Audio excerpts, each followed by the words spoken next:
Thank you very much. I was going to introduce these folks, but I think instead we're just going to play another song, and I'll catch it later because that sounded so good. Going to do one now. It's a very old song. It began as a poem celebrating the success of Saint Patrick in Christianizing the what was then pagans in Ireland around 450. It started around 500 AD, as I say, just a poem. Well, around 800 AD, there was a song called Slaying, and they found that the poem matched the music of slaying, and so they started singing the poem to slaying. They did that for many, many years, and it wasn't until 1905 that there was an English woman. Her name was Mary Byrne, and she took the song, which at that time was only being sung in the Irish Gaelic, and she translated it in English, and it became very popular in England and across the pond here. In fact, I suspect some of you in your congregational music, you might have heard it. It's called Be Thou My Vision.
Thank you very much.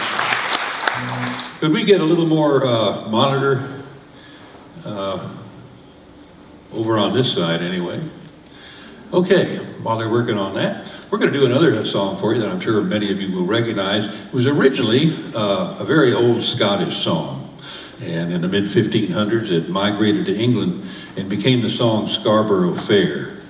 And then it was in the 60s, I believe, the early 60s, that Simon and Garfunkel added a descant to it and turned it into kind of an anti-war song.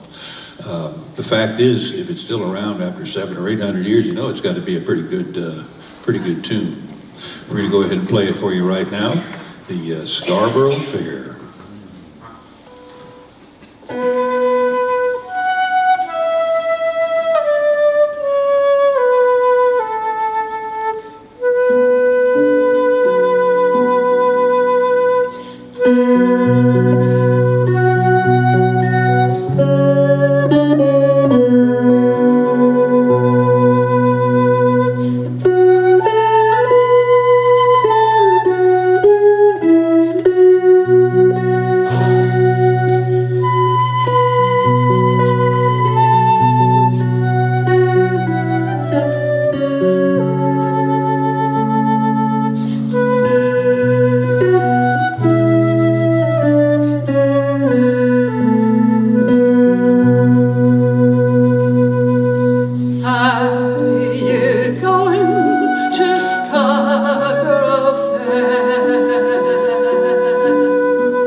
Scarborough Fair. Parsley, sage, rosemary, and thyme. Remember me to one who lives there. She once was a true love of mine. Are you gone to Scarborough Fair? Thank you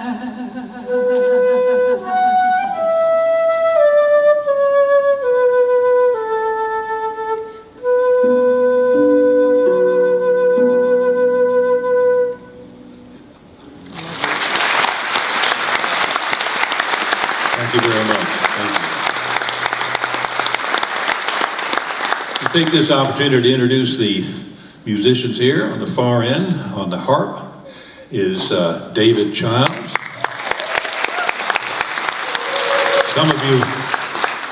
Some of you, if you happen to be from Dallas, might recognize his name. You might have signed his name on a check. He was the tax collector in Dallas for 20 years.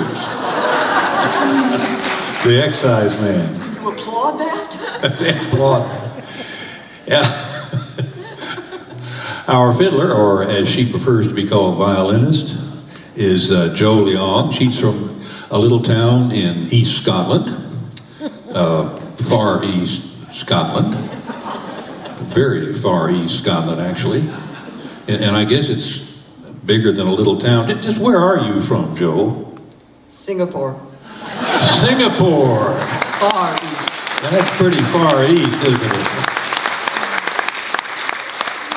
All right.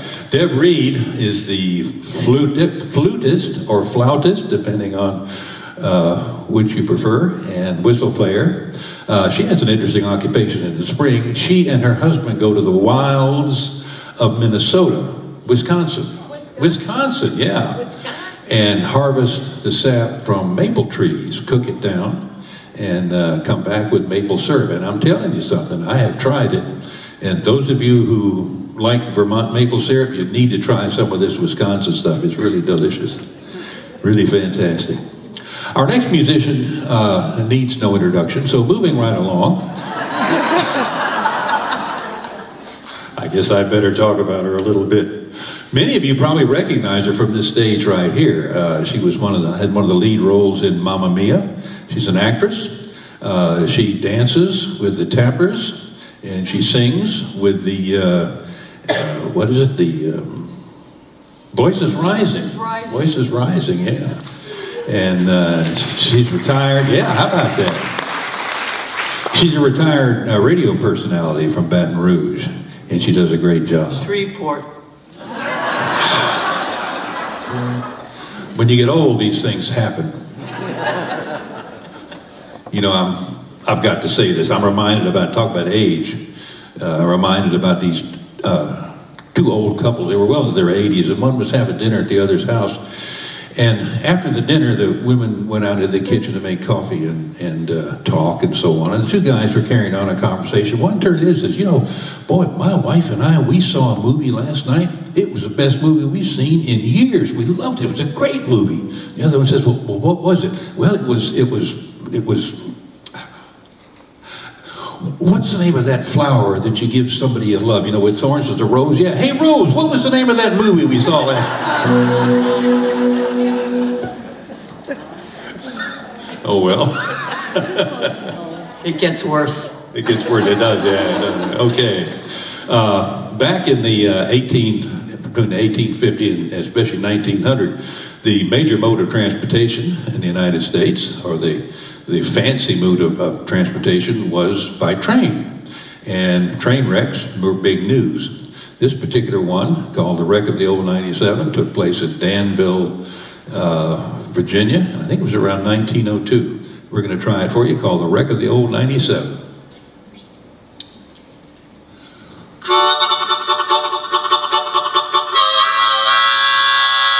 Well, they gave him his orders at Monroe, Virginia, saying, "Steve, you're way behind time. This is not 38, it's old 97. You must get her in Spencer on time." Then he looked round, said to his black greasy fireman, "Just shovel in a little more coal. And when we cross that wide open mountain, you can watch old 97 roll. It's a mighty rough road from Lynchburg to Danville in a line on a 3-mile grade. It was on that grade that he lost his air brake, so you see what a jump he made. He was going down the grade, making 90 miles an hour when his whistle broke into a scream. He gets piled on the wreck with his hand on the throttle and scalded to death by the steam.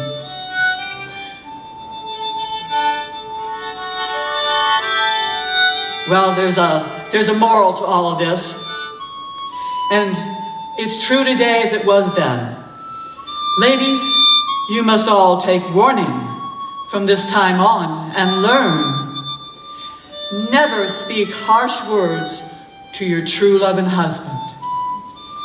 He may leave you and never return.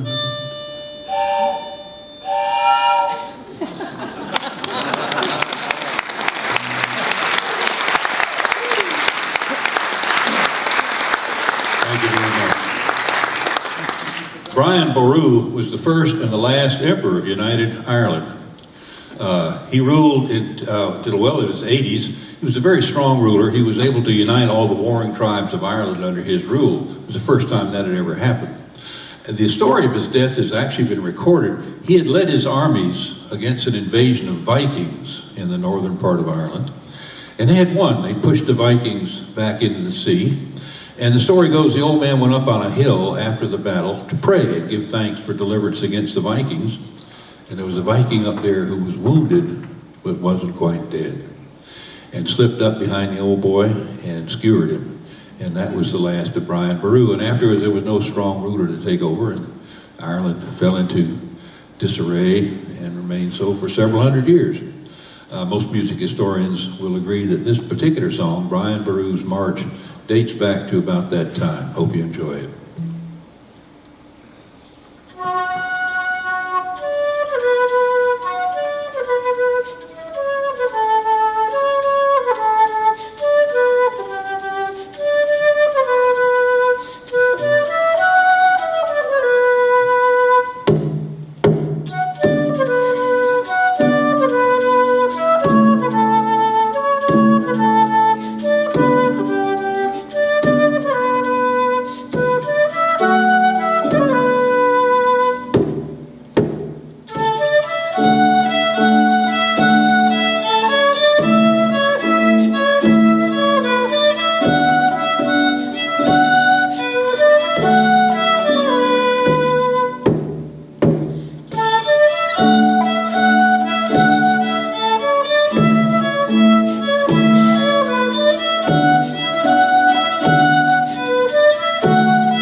Thank you very much. We're going to cross the pond, come back to the United States here. Actually, before it was the United States, it was even formed back in the early 1700s. It was a group of probably Scottish immigrants, second and third generation Scottish immigrants in the northern part of the Appalachians, who developed a song called Shenandoah. Beautiful piece of music, and it's become a favorite of a lot of people who really like the folk music. For some reason, it became popular on that great clipper ship fleet we had circling the globe back in the early 1800s. And then in 1960, they used it as a theme song for the movie Shenandoah that Jimmy Stewart had. Some of you might remember that, won a bunch of awards. We're going to do it for you right now. Hope you enjoy it. Shenandoah.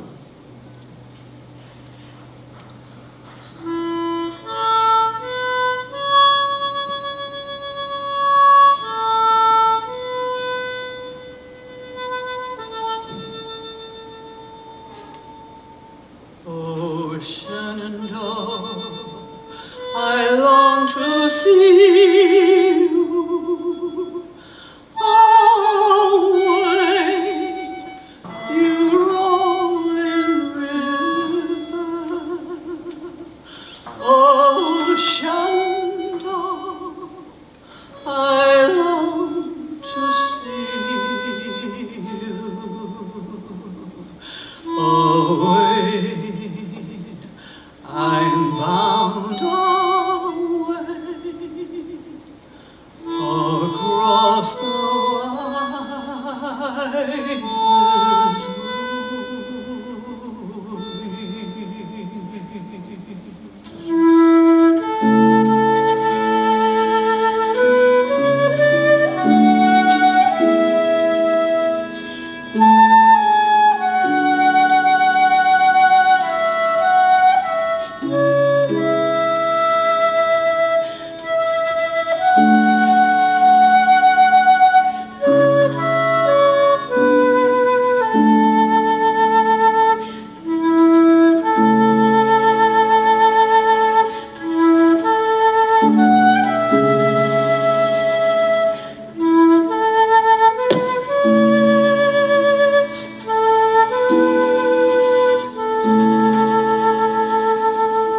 Tis 7 long years since last I seen you and heard your roaming river. 'Tis 7 long years since last I've seen you away. I'm bound away across the wide Missouri.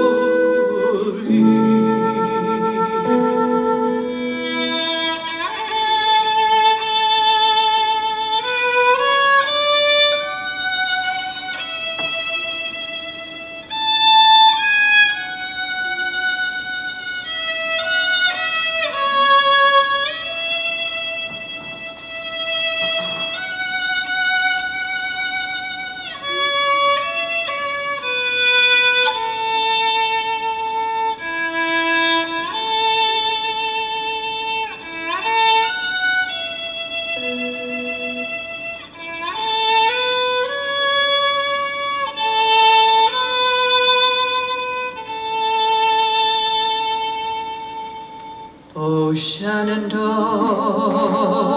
my native valley, away,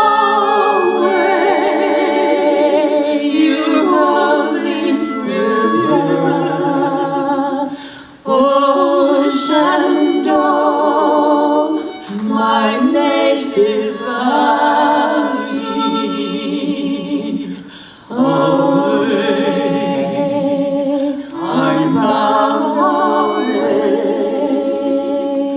Across the wide Missouri.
of fun. That was The Rights of Man and Cooley's Reel.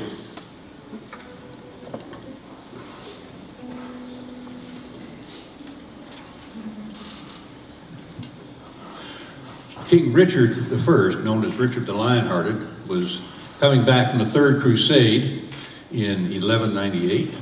He was shipwrecked, and he found that he had to make his way back through hostile territory, which happened to be Austria and Germany at that time, to get to his estates in southern France.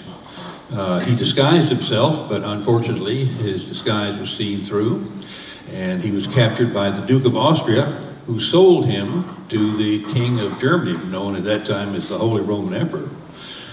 He kept him captive for 2 years for ransom, and while he was jailed for waiting for ransom, he wrote this song called No Man Who Is Jailed. In it, he's saying, you know, where is Duke so-and-so and Lady so-and-so? Why aren't they over here trying to rescue me? Well, in fact, they were raising a king's ransom, and they did after 2 years rescue him. So this song, No Man Who's Jailed, was written by Richard the Lionhearted around 1198, 1199, from jail, being held for ransom in Germany.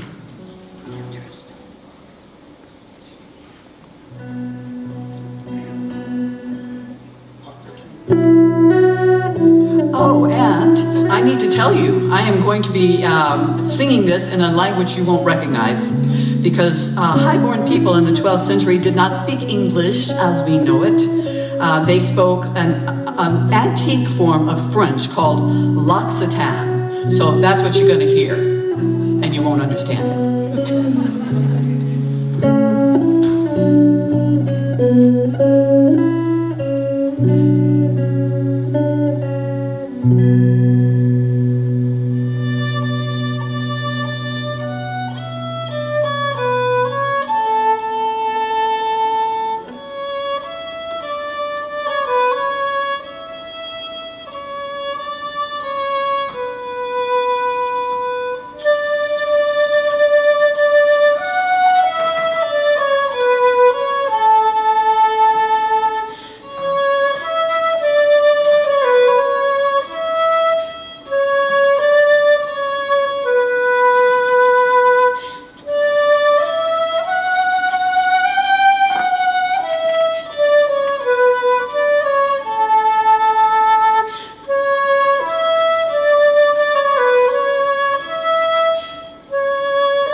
Adroitement sensible condolence non, mais pour comfort pouvait-il faire chanson en donnant ce poème et ensemble. Multe d'amis mes pauvres solidons, suis c'est Deus hiver pris. Se vend bien mi-homme, mi-baron, anglois, normand, poitevin et gascon, que je ne vois si pauvre compagnon, que oui je les as pour avoir en prison. Je ne dis pas pour nous retraçant, mais encore celui j'ai pris.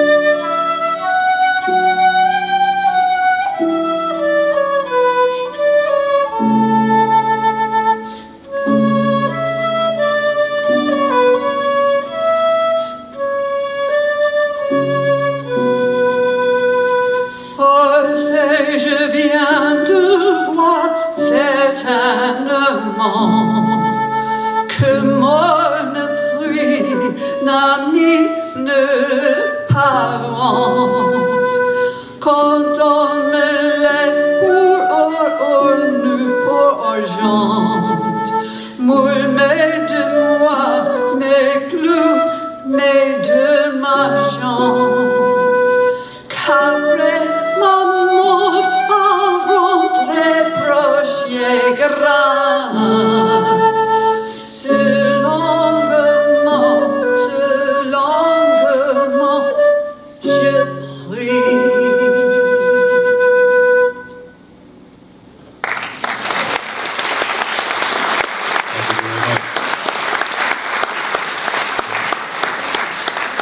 We're going to stay in England, but just move forward about 300 years to the year 1509. In that year, King Henry VIII, who had just been made king 2 years before, he wrote his first song. It's called Pastime with Good Company. Now, a lot of people don't realize it, but Henry actually wrote quite a bit of music. This particular one, Pastime with Good Company, if you are among those who Google, you can Google that, Pastime with Good Company. Scroll down 3 or 4 subjects to the British Library, and there it is. The original, in his handwriting, is now on display in the British Library. If you look at it, you can see some little fancy things he did with the lettering and so on and so forth. The music is a little strange. You can make out the notes. They're kind of diamond shaped rather than round or oval like they are modern notes. And you can read the words if you're careful. He wrote in Middle English, and it takes a little time to do it. We're going to play it for you right now. Pastime with Good Company by Henry VIII in 1509, when he was 19 years old.